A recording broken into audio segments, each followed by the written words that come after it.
Hello everyone, welcome to Bamba's Kamanza. So I'm here to update you of what's happening on Inimba. Namhlanje mhla ka-24 April 2026. Okay, sikhumbule izolo ukuthi unofundisi ugcine eshaye uzoleka ngempama. Namhlanje uzoleka nawe yabuyisela kade uzoqhamuka u-Azande. Ubaba kaLazarus bebona uzoleka eshaya maka-Azande ngempama. U-Azande bathi uzoleka ngempama, ushaya umama ngempama. Wathula uzoleka, wathi baba kaLazarus umakoti wala ekhaya akalokothi abeke umamezala wakhe isandla. Athi uyachaza bakithi uzoleka ukuthi akusiyena uqalile umshaya kodwa uyena umhlokozelo waqala wamshaya. Lapho nofundisi usehleli kusofa sengathi akazokwenziwe lutho. Uma uzoleka mama khuluma ukuthi kwenzakaleni, khuluma ukuthi wena uqalile sengathi uyamsukela kuyo yonke into eyenzakalayo. Lapho bablema uzoleka ngayo yonke into. Washo uzoleka ukuthi yena bezokhuluma ngendaba kaLazarus noNcube ukuthi uzamele ukulungisa izinto zalomndeni kodwa umaka-Azana akazange azamthatha ku-serious kumele kuphela umshaya ngempama. UThumeka uhlele edanini esitulweni ubuye inecklace yakhe esina-18 years ayithengelwa uHlathi, qhamuka uHlathi athi hawu usayikhumbula usayibekile necklace athi ya kodwa iwashi lakhona lisikho.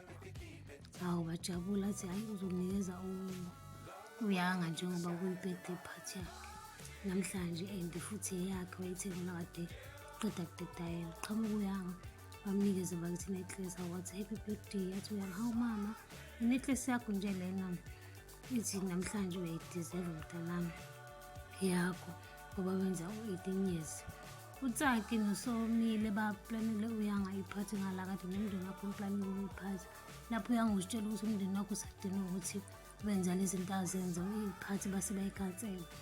Wahamba kuyanga wayo-athenda iphathi kaTsaki noSomila umuntu wakhe.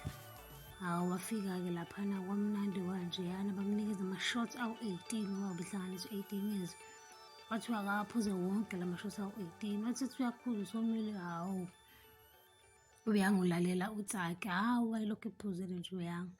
Kuthiwa yanga phuza inhlokomo yabangani-ke niyayazi-ke nani ukuthi iyanikana ithemba lingekho. Hawu aphuze uyanga ama-shot washaya ekhanda waphuza uyanga ama-shot. Lapho kamabandla bamlindile bakithi nabo bazomenzela i-surprise njengoba ezalwa nje. Hawu kanti lutho uyanga akatholakali. Kuze kuqhamuka uXolani mese inhla uXolani hayi uyanga ushaya ama-shot anzima kanje. Mbuza ukuthi ufunani wena apho ngoba ekhaya bakulindile. Athi uyanga ubani lo. Lapho sedakwe akasazazi negama asambona ukuthi ubani okhuluma phambi kwakhe. Kuthe kusenjalo ethi uyamthatha uXolani umise ekhaya vele waqola uyanga wathula khona lapho. uLazarus bekade ecela i-meeting kubaba wakhe nangempela i-meeting yahlelwa-ke bezohlangana bonke. Wasukuma uzoleka waxolisa kunomfundisi ukuthi uyaxolisa ngalokho akwenzakalile. Bengaqondile ukubahlaza bengaqondile ukuba umakoti ongekho emthethweni. Hawu nonofundisi naye axolise ngoba udevil uba udevil amamezala. Awasukuma uLazarus asho naye ukuthi unesicelo bona noNceba ucela ukuthi umndeni uhambe ubuyele emthatha. Athi ubaba wakhe hawu uyasigxosha athi hhayi asikho isidingo sokuthi size sibeke kanjalo. Athi nje alisekho xolo elizolamukeleka okwenzeka kwenzeka and ngeke sinixolele futhi sanizonda. Oku-right ukuthi nivele nje nibuyele emthatha. Awuwamuncwe Nkosi yami etafuleni ngiyayibamba la ningakhohlwa ukucika i-notification bell, usubscribe.